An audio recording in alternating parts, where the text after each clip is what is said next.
বিসমিল্লাহির রহমানির রহিম। আসসালামু আলাইকুম দর্শকবৃন্দ, কেমন আছেন? আশা করি ভালো আছেন, আমিও ভালো আছি। এই ভিডিওটা ঈদের পরের দিনের ভিডিও।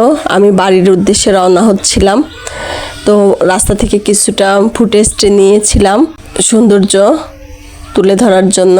এটা হচ্ছে ঢাকার মধ্যের ভিডিও। যখন ঢাকার মধ্যে ছিলাম তখন সামান্য একটু ভিডিও করেছিলাম, তো ভাবছিলাম রাস্তার কিছু কিছু অংশ আপনাদের দেখাবো। তো এত ভিড় ছিল যে আমি সুযোগ করে হয়ে উঠতে পারে নাই, যে ভিডিও করার মতো পরিস্থিতি ছিল না। খুব খারাপ অবস্থা ছিল, ঈদের ভোগান্তি আর কি যেটা হয় সেটাই। আর এত জ্যাম, এত পরিস্থিতি খারাপ ছিল সেটা বলার বাইরে ছিল। ঢাকার মধ্যে যখন ছিলাম তখন মোটামুটি রাস্তাঘাট ফাঁকাই ছিল। যখন আরিচাতে এসে নামলাম, এই আরিচাতে ঈদের ভোগান্তি, এটাই আমার সর্বশ্রেষ্ঠ ভোগান্তি। আর প্রচণ্ড গরম, আপনারা তো জানতেছেন, বুঝতেছেন যে কোরবানির ঈদে এবার প্রচুর গরম গেছে। আর এইখানে লঞ্চ নাই, স্পিড বোট নাই, ফেরিও নাই। খুব খারাপ অবস্থায় যাত্রী ভোগান্তি যাকে বলে সেটাই হচ্ছে এখানে। আর সেটার ভোগান্তি আমিও ভুগলাম এই আর কি। প্রচণ্ড গরমে 2 ঘন্টা এখানে লঞ্চ ঘাটে দাঁড়িয়ে থেকে লঞ্চে ওঠা খুবই কষ্টদায়ক একটা ব্যাপার।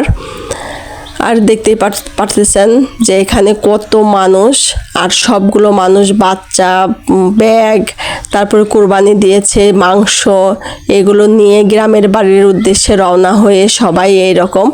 তো এইখানে এই যে গেট একটু ছাড়ার কারণে আমরা লঞ্চ আসে নাই, তারপরেও পল্টনে যাওয়ার জন্য একটুখানি ছেড়ে দিয়েছে, যে লঞ্চ একটা আসতেছে দূরে দেখা যাচ্ছে। তো সেবার আমি আসতে পারিনি, তাও দাঁড়িয়ে থেকে এইবার খুব পারাপারি করে আর কি হুড়াহুড়ি করে চলে আসলাম লঞ্চ ঘাটে, পল্টনের কাছে এসে দাঁড়িয়ে থাকলাম। আপনাদের দেখাচ্ছি আমি কোন জায়গায় ফার্স্টে ভিডিও করলাম, যে ওই যে দেখতে পাচ্ছেন কত ভিড়, কত মানুষ। খুবই কষ্ট হয়েছে সবার রোদের মধ্যে, গরমের মধ্যে।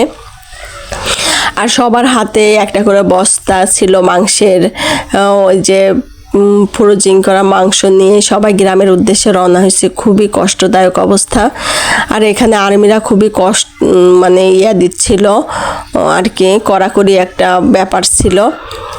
তারপরে ছিল হচ্ছে লঞ্চ 2টা যখন আসতেছিল তখন তো সবার মুখে একটু হাসি ছিল, কিন্তু কেমন করে উঠবে এই বস্তা নিয়ে, মানুষ, বাচ্চা, পোলাপান ছিল সবার কাছেই। এইগুলো নিয়ে খুবই সবার একটা টেনশন ছিল। আর প্রচণ্ড গরম ছিল, থেকে থেকে তো সবাই অস্থির হয়ে যাচ্ছিল। এর মধ্যে 2-4 জন মানুষ অজ্ঞান হয়ে পড়েও গেল।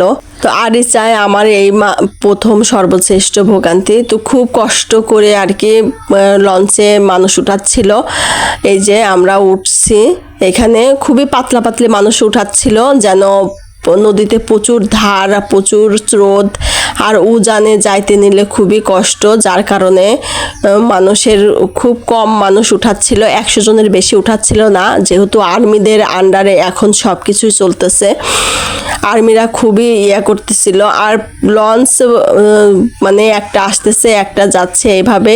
আর স্পিড বোট মোটেই ছিল না, 2-1টা হয়তো বা যাদের ব্যক্তিগত স্পিড বোট তারাই পার হচ্ছিল, আর লোকাল যাত্রীরা এরা পার হতে পারতেছিল না। খুবই কষ্ট হয়েছে সবাই, ভোগান্তি আর কি, ঈদের ভোগান্তি সর্বশ্রেষ্ঠ ভোগান্তি হয়েছে। আমিও তার মধ্যে একজন সামিল হয়েছি। এই গরমের মধ্যে আমি এই যে আমার কাজের হাট আর হচ্ছে আরিচার যে সৌন্দর্য, এটাই তুলে ধরলাম।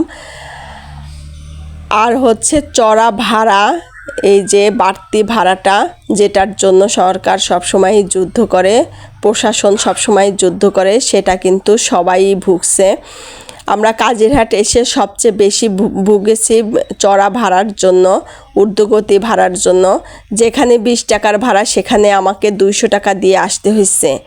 এটা বলা যায় না, এটা লজ্জাদায়ক একটা ব্যাপার আমাদের বাংলাদেশের জন্য। তো ভালো থাকবেন, সুস্থ থাকবেন, আমার চ্যানেলের সাথে থাকবেন। আল্লাহ হাফিজ।